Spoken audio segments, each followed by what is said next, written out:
There's nothing like the scary time of Halloween to remind us that woodworking can sometimes get a little scary, especially if you're not following a few basic safety rules. Probably one of the most common types of table saw accidents is known as kickback, which involves ripping a piece of stock without a splitter or a riving knife, and your stock will actually get caught or grabbed by the back end of the blade, and your piece of stock will get thrown at you at a very high rate of speed. And the best way to alleviate any potential kickback is to use either a riving knife or a splitter. My first table saw didn't have a splitter or a riving knife installed, and I did experience kickback several years ago.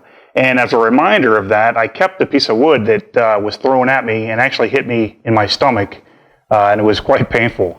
So I kept this piece of wood as a reminder to always use a riving knife or a splitter.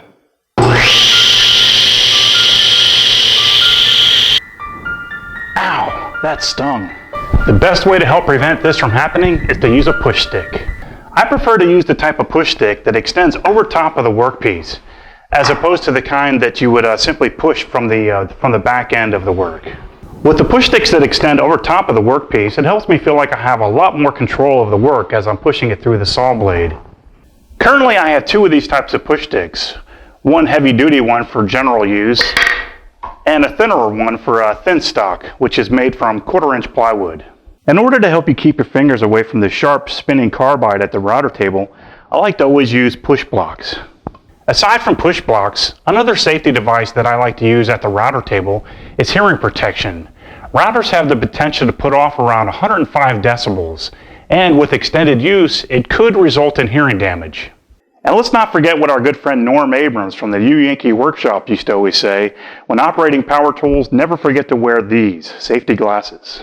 Okay, that's probably not exactly how he used to say it. Whenever we generate a lot of fine sawdust, like when we're sanding, it's always a good idea to wear a dust mask.